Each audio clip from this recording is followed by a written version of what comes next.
kita simak ceramah yang akan disampaikan oleh beliau. Langsung saja kepada Yang Mulia Bapak Ustadz Iskandar Zulkarnain kami persilahkan.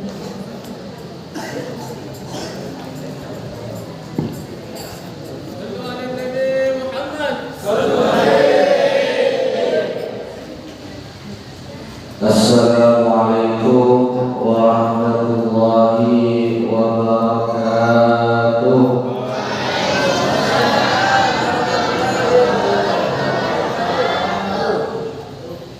Semangat ini. Alhamdulillah. Alhamdulillahilladzi qala fi kitabihil azizil karim. A'udzu billahi minasy syaithanir rajim. Bismillahirrahmanirrahim. Subhanalladzi asra bi'abdihi laylan minal masjidil haram ilal masjidil aqsa alladzi barakna hawlahu linuriyahu min ayatina innahu huwas sami'ul basir. Shadaqallahul azim. Allahumma salli wa sallim wa barik ala sayyidina wa nabiyyina Muhammadin wa ala alihi wa ashabihi wa man tabi'ahum bi ihsanin ila yaumil liqa'i rabbil alamin. Amma ba'du. Yang saya hormati kepada seluruh tokoh masyarakat dan juga yang saya hormati kepada Ketua Takmir Masjid Ar-Rahman beserta jajarannya, dan juga yang saya hormati kepada Al-Mukarram Al-Ustaz Muhammad Agung Ghazali, dan juga yang saya hormati kepada Bapak RT RW serta jajarannya, dan yang saya hormati kepada calon-calon mayyit semuanya. Dan insya Allah ini semua penghuni surga, amin ya rabbal beri berstakre jatuh dalam calon mayyit Abdul Ghafur. Saya sampaikan bahwasannya bukan hanya sampai senot dan Ghafur juga, tapi semoga kita semua yang hadir di sini dipanjangkan umurnya oleh Allah Subhanahu wa taala, amin ya rabbal bisa terima. Dan juga yang masih punya hutang pada Allah segera dilunasi. Jajaran sekibarnya berterima kasih. Amin ya rabbal alamin. Sepeda motor BTT Edwin Kenabul Abu Jajaran. Tak apa. Yang terpenting adalah kita diberikan rezeki yang cukup oleh Allah Subhanahu wa taala. Sehat, nikmat, walafiat, itu adalah rezeki yang paling penting. Yang tidak kalah pentingnya adalah, kata beliau kemarin, Ustaz Khairi menyampaikan ke saya, la khoslatani, tidak ada satu yang lebih mulia dunia ini kecuali daripada keimanan kepada Allah Subhanahu wa taala. Rezeki yang paling luar biasa, nikmat yang paling luar biasa adalah kita mati dalam keadaan husnul khotimah. Dan juga yang saya hormati kepada seluruh bapak, ibu, asatidzah, muallim, muallimat, para hadirin dan juga para ulama yang lainnya yang tidak bisa kami sebutkan satu persatu. Alhamdulillah segala puji bagi Allah yang memberikan kita maghfirah serta rahmat-Nya di malam hari ini, sehingga kita dapat berkumpul dalam keadaan sehat dan afiat. para bapak, para ibu sekalian dimuliakan oleh Allah Subhanahu wa taala, bahwa kalau tadi sang qari membacakan ayatnya dengan luar biasa, suaranya merdu, tidak seperti saya serak-serak banjir. Kalau beliau ini serak-serak basah, kalau saya serak-serak banjir. Kalau banjirnya mungkin kotor banjir, yang banjir betul dan seer ada masih di rumah makan.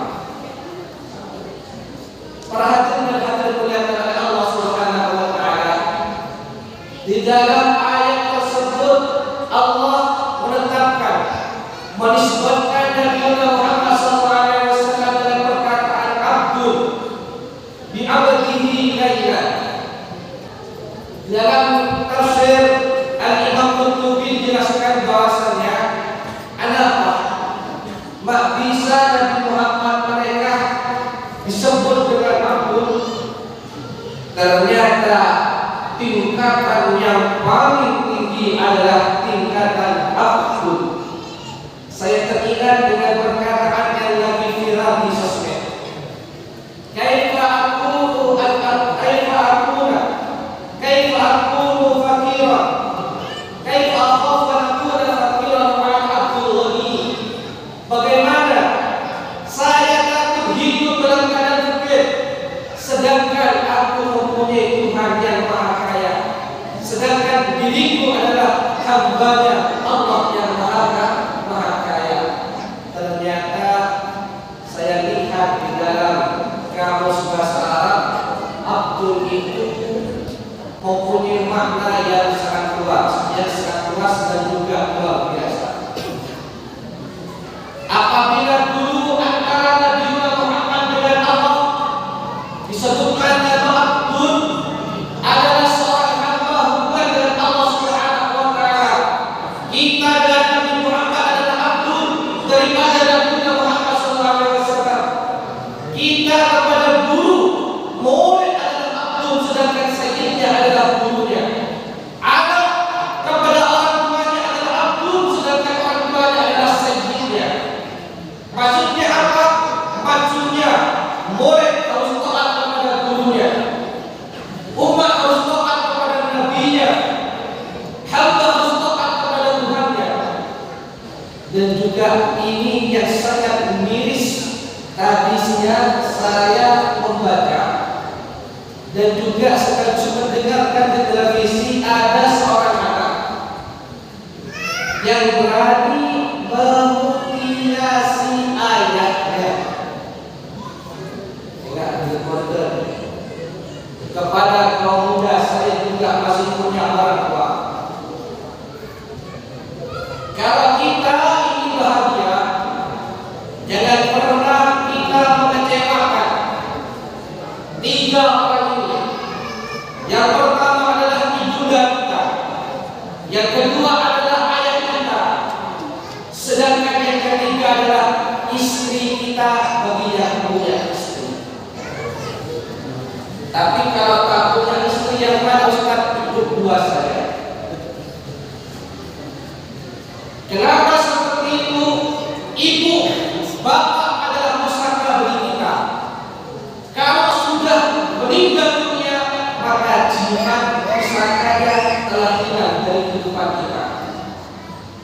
Selama kita masih hidup orang tua kita, ibu kita masih ada, ayah kita masih ada, maka jangan pernah kita mengecewakan mereka.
tidak ada lagi keindahan rezeki yang diberikan oleh Allah. Kita dapat melihat kedua orang tua kita. Bahkan dia minta, Ustaz, kalau ada saya minta doa mimpi agar supaya saya bisa bertemu dengan orang tua saya. Ketika saya bertemu dengan orang tua saya dalam mimpi, maka seakan-akan saya tidak mau bangun lagi. Kenapa? Karena saking rindunya kepada orang tua. Ingat kepada para pemuda ataupun para pemudi, cintai ayah kita, cintai ibu kita yang masih ada. Maka bagaimana kalau orang tua yang telah meninggal dunia seluruh hidupnya, ketika orang tua kita masih hidup, akan tetapi kita tidak pernah birrul walidain kepada mereka, dan pada saat mereka telah meninggalkan kita, kita bertobat kepada Allah. Maka dalam hadis istighfarika wa dzikrika, maka sesungguhnya dari istighfarmu, doaku untuk orang tua yang telah meninggal dunia, itu termasuk birrul walidain. Ini dalam kitab Tasawwuful Qulub yang dikutip oleh Al-Imam Al-Ghazali. Jadi kalau kita merasa banyak dosa kepada orang tua kita, sedangkan orang tua kita telah meninggal dunia, bagaimana cara menebusnya? Cara menebusnya adalah laksanakan haul, laksanakan zikir yang pahalanya dikirimkan untuk kedua orang tua kita. Sedangkan makna yang selanjutnya adalah antara guru muallim dengan ustadznya, muta'allim dengan muallimnya. Sekarang mohon maaf Bapak Ibu sekalian, sekarang sekiranya itu lafaz pasrah. Pasrah itu sudah hilang dari hati orang tua. Anak dititipkan ke BI, anak sabda dititipkan juga orang ajarin. Ketika di pertengahan perjalanan pendidikan, ternyata ada satu yang tidak kita kehendaki. Anak kita seltek di pulau, tak rela. Pada akhirnya apa? Pada akhirnya lapor polisi. Anak tak boleh juga. Ini guna lapor polisi. Tapi guna lapor polisi. Makna pasrah di zaman saat ini dari orang tua kepada guru ini seakan-akan hilang hakikatnya. Apa yang dikatakan saat ini, Ustaz, saya nitip anak saya untuk di sana, pasrah nitip tidak. Sampai nitip pasrah, nitip kereta ya, maka tak nitip konten. Iya, gue nitip begini. Ekonomi apa yang merusak? Untuk wajib kereta. Ternyata sekarang itu kata pasrah kepada guru untuk orang tua, maka sesungguhnya telah hilang apa yang digantikan makna nitip anak. Udah nitip anak serta diri, ampe. Tapi diri ampe. Insya Allah di sini tidak ada. Insya Allah saya yakin orang tuanya, wali santrinya di sini, insya Allah semuanya pasrah keturunan. Padahal syarat daripada salah satu syarat anak kita mendapatkan ilmu manfaat dan barokah adalah orang tua harus ridho keturunan.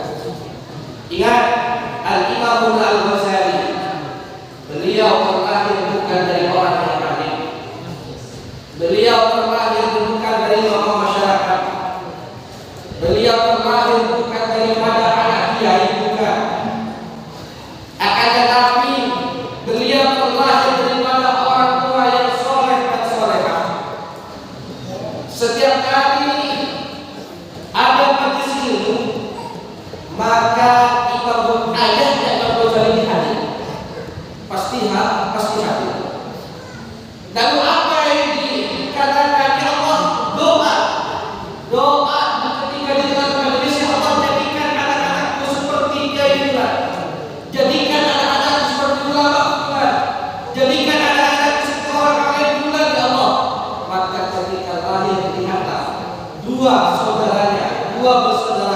Al-Imam Ghazali beserta adiknya sama-sama menjadi orang yang mulia.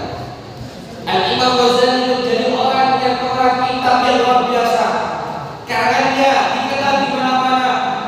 Sedangkan adiknya adalah Kutub, yaitu orang yang pandai berbicara, pandai untuk berceramah, sehingga wakila wafiriwayati bahwa setiap hadir di majelisnya adiknya Ghazali, orang-orang banyak yang semaku.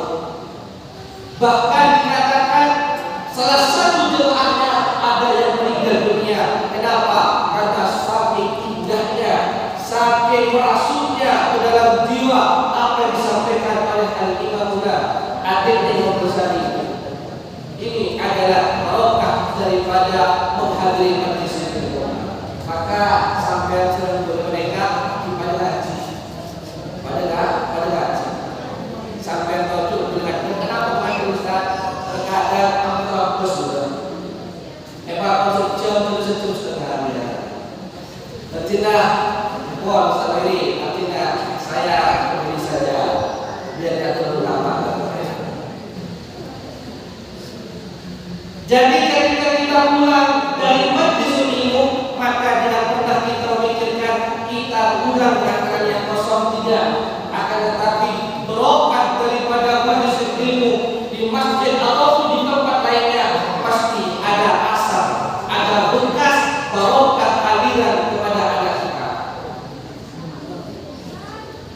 Lalu ketika Rasulullah SAW, Bapak Ibu sekalian, ketika beliau perjalanan bersama dengan Jibril alaihissalam, beliau bertemu dengan seorang perempuan yang bernama Masyidah.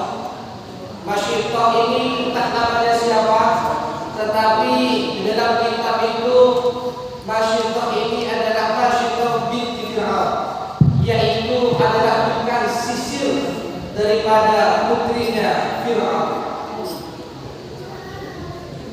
Kita bisa belajar dari sini. Begitu sabarnya luar biasa yang telah dicontohkan oleh Masyidah. Kalau anak-anak muda sekarang idolanya bukan lagi Siti Masyidah, idolanya bukan lagi Siti Fatimah, idolanya bukan lagi Siti Khadijah, yang mana merelakan terhadap tulang rusuknya agar supaya untuk dibuat ke Nabi Muhammad. Siapa sekarang idolanya orang-orang perempuan saat ini, pemuda-pemuda saat ini, yaitu orang siapa yang viral, maka itu yang akan jadi idolanya. Semakin ngebor begitu, goyangnya semakin asik, semakin lihat, maka saat ini semakin menjadi kebanggaan. Lihat di sosmed, sedikit sekali kalau kontennya pidato ceramah itu sulit untuk naik. Coba, mohon maaf, coba ada perempuan tanpa hijab, bahkan menggunakan pakaian yang kurang kain, wah rantingnya langsung tinggi, viralnya cepat. Padahal sekarang mereka punya ini mau nakote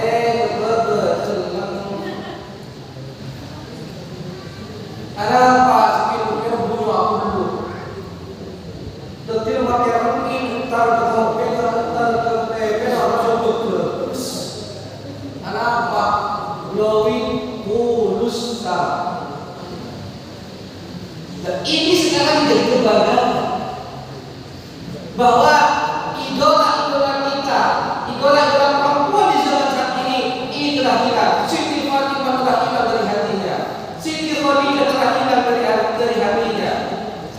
Maka boleh berbeda kabinet dasar. Oh kabinet ambassador seberapa? Bisa sekilo. Kalau sekilo, ya dengan 2 kilo, kilogram. Ketika sampah, dah baru, ini ada kendaraan. Tanya apa? Ada kalau benar-benar gila. Mobil kan beda apa? Dengan bilang tak kira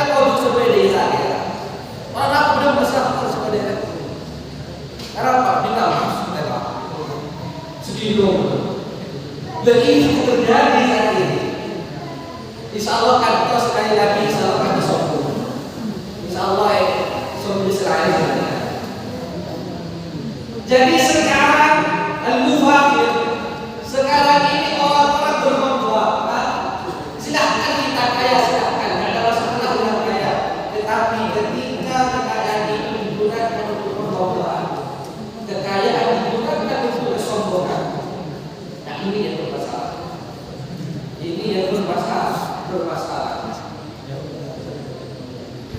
Wahai para perempuan-perempuan di zaman ini, bahwasanya tancapkan dalam hati kita semua bahwa Siti Fatimah adalah orang yang paling agung di satu alamin. Siti Khadijah juga adalah orang perempuan yang paling agung. Maka jangan pernah hati kita untuk melepas yang namanya Siti Khadijah dengan Siti Fatimah. Apa Ustaz? Tak akan lepas. Kenapa? Abdi nama Siti Fatimah. Kau nama Khadijah aman akan lepas. Maka jangan sampai berpikiran jauh, duduk detail mereka ketika muncul di akhir zaman. Meskipun tertuliskan kafir di dalamnya, akan tetapi mohon maaf masih banyak orang yang mengikutinya, bukan dari hanya orang-orang muslim, tetapi orang yang muslim pun banyak yang akan ikut kepada Dajjal. Kok bisa Ustaz? Gak usah jauh-jauh. Kita ngerti bagaimana dunia sosmed itu bahaya dan luar biasa untuk anak-anak, untuk istri kita, itu bahaya dan luar biasa. Tetapi mengapa sekarang malahan sosmed itu yang menjadi kebanggaan? Tak jauh dan jodoh, tak usah. Semakin mereka berburu Dajjal, tapi mengapa masih dibuat kebanggaan oleh kita semuanya? Maka dari itu, mari kita sebagai orang tua juga dan juga para pemuda dan para pemudi ini, mari kita tanamkan ke dalam jiwa anak-anak kita, jiwa bagaimana mencintai Rasulullah, bagaimana beriman kepada Allah dan Rasulnya yang benar. Perhatian dimuliakan oleh Allah Subhanahu wa Ta'ala. Pesan yang terakhir bagi saya adalah dengan berkah juga seburuk-buruknya kita, sebanyak apapun dosa kita, jangan pernah meninggalkan sholat kita. Jangan. Kenapa? Kita, rezeki kita ingin lancar, ekonomi kita ingin lancar, anak-anak kita ingin jadi anak-anak yang soleh dan soleha, dan juga kehidupan kita ingin berkah, maka jangan pernah meninggalkan sholat. Karena sholat ini adalah yang pertama. Wa may yattaqillaha yaj'al lahu makhraja wa yarzuqhu min haitsu la yahtasib. Barang siapa yang tidak pernah meninggalkan sholat, maka dia akan diangkat derajatnya oleh Allah. Yaj'al lahu makhraja, setiap permasalahannya akan diberikan jalan keluar. Ekonominya akan diangkat oleh Allah Subhanahu wa Ta'ala. Wa yarzuqhu min haitsu la yahtasib, dan dia akan diberikan rezeki yang tidak akan pernah disangka-sangka. Boleh tak kalau kita penghasilan kurang setiap harinya, akan tetapi jangan pernah meninggalkan sholat, karena sesungguhnya yarzuqhu min haitsu la yahtasib, jaminan Allah bagi orang yang tidak pernah meninggalkan sholat adalah dia akan diberikan rezeki yang tidak akan pernah putus. Ayat mereka sampai kepada tercedak berkat. Mereka berkat setiap sholat, setiap setelah sholat sebanyak 70 kali. Jadi mereka buat hadiah. Jadi saya untuk sampai nama lagi di kerek, tak nama lagi tak apa, tapi semoga bermanfaat. Ayat mereka wa may yattaqillaha yaj'al lahu makhraja wa yarzuqhu min haitsu la yahtasib melancar sekira kedua melancar bocah mereka sebanyak 7 kali setiap baca sholat maktubat. Mungkin sekian dari saya. Semoga ada manfaat dan juga faedah untuk saya dan kalian semua. Dan apabila ada kesalahan dari apa yang saya sampaikan, idza wajadtum qata'an fahuwa minni, apabila sampai menemukan kesalahan daripada saya sampaikan, maka itu semata-mata dari saya. Wa idza wajadtum sahihan fahuwa min Allah, dan apabila sampai menemukan satu kebenaran, maka itu semata-mata dari Allah Subhanahu wa taala. Dan juga semoga kita semua dijaga oleh Allah, anak-anak kita dijaga daripada perbuatan bebas